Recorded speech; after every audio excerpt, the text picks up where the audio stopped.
어찌 수학도 모르는 대중에게 인공지능을 허한단 말입니까?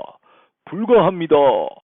조선 팔도 선비들의 의심이 정녕 안 들리십니까? 오늘도 아주 쉬운 인공지능에 대한 얘기를 해보려고 해요. 많은 분들이 이런 얘기를 해요. 수학을 알아야 되는 거 아닙니까? 프로그램을 하는데, 특히나 인공지능을 하는데 수학이 꼭 필요한 거 아닙니까? 라는 질문을 해요. 그리고 또 많은 인공지능의 학자분들과 프로그래머들도 선형회귀, 리그레션은 알아야 됩니다. 이런 얘기들을 하죠. 뭐 사실 틀린 얘기는 아니에요. 제가 대학교 1학년 때 이 회귀, 리그레션 이 용어를 들으면서 굉장히 수학이 어렵게 느껴졌었거든요. 근데 사실 이게 둘 다 외국어잖아요. 회귀는 뭐 사실 한자고, 리그레션은 영어인데, 뭐 시험을 보고 다 잊어버렸던 것 같아요. 최근에 이제 인공지능을 공부하면서 또 이렇게 사용하면서 이제서야 드디어 그 도를 깨달았어요. 그러니까 결국 보면은 수학이라는 것이 필요는 하지만 꼭 있어야 되는 건가? 또는 수학을 모른다고 해서 인공지능을 못하는 건가? 저는 그런 생각을 합니다. 제가 해외 사업을 오래 했는데 인도네시아에 사업을 한다고 생각해 보세요. 인도네시아에서 쓰는 말은 이제 바사라는 언어거든요. 그런데 우리가 인도네시아 영업을 한다고 해서 사업을 한다고 해서 바사를 꼭 배워야 되는 건 아니잖아요. 정말로 바사를 배우면서 인도네시아 사업을 하는 분들이 얼마나 될까요? 주로 어떻게 하겠습니까? 인도네시아의 통역을 쓴다라든지 아니면 현지 파트너와 협업을 해갖고 사업을 하면 되는 거잖아요.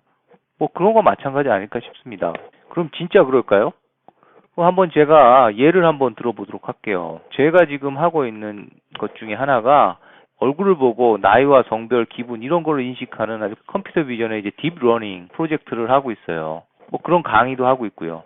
근데 그럴 때 있어서 중요한 기법이 하나가 사진을 찍을 때 보통 얼굴을 정면으로 두고 찍을 경우는 별로 없거든요. 우리가 증명사진, 여권사진을 찍을 때나 그러지만은 보통 우리가 얼짱각도 뭐 이런 얘기도 하잖아요. 뭐 이쁘게 찍기 위해서도 그렇고 얼굴을 약간 돌리기도 하고 또는 의도하지 않게도 똑바로 찍히지 않는 경우가 많이 있죠. 그래서 우리가 데이터 분석을 하고 인공지능을 하고 머신러닝을 하고 딥러닝을 할 때 이런 얼굴을 바로 세워주는 사진에 있는 얼굴을 바로 세워주는 기술이 있어요. 뭐라고 하냐면 페이스 얼라인먼트라고 합니다.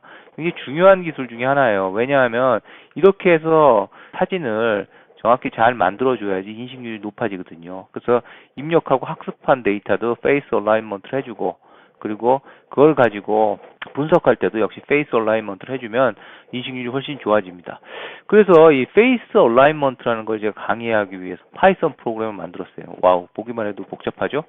이거를 실행하면 어떤 것들이 일어나냐면 바로 이런 일이 일어납니다.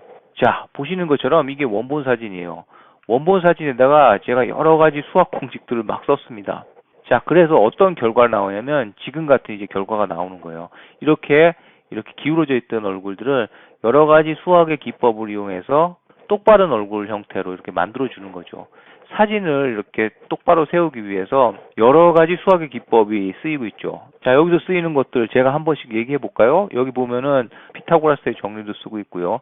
그 다음에 아크탄젠트, 각도를 계산하기 위해서 이제 탄젠트와 아크탄젠트를 사용했고, 그 다음에 이 거리를 계산하기 위해서 유클리디안 디스턴스라는 걸 사용했어요.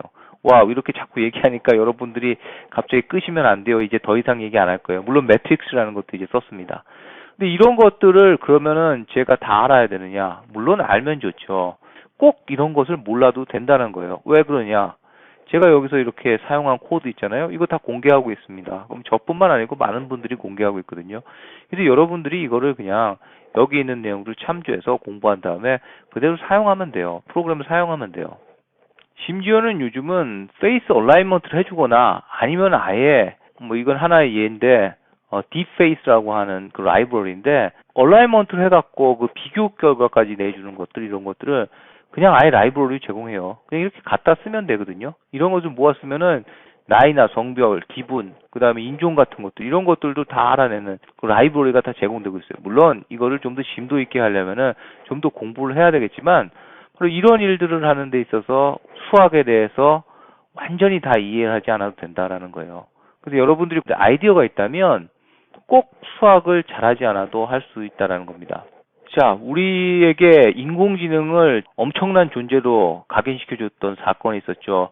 바로 이세돌 구단을 알파고가 이긴 사건이 있었어요. 그 이후에 우리는 인공지능에 대해서 굉장히 많은 생각을 하게 되고 때로는 경외감, 때로는 두려움을 느끼고 있죠. 거대하고 엄청난 일을 해냈던 그 알파고도 결국은 1202개의 CPU와 176개의 GPU, 조그마한 하드웨어들이 모여서 되는 거예요. 동일한 원리를 보면 그 복잡한 소프트웨어조차도 이런 여러 가지 소프트웨어들이 모여서 되는 거고요.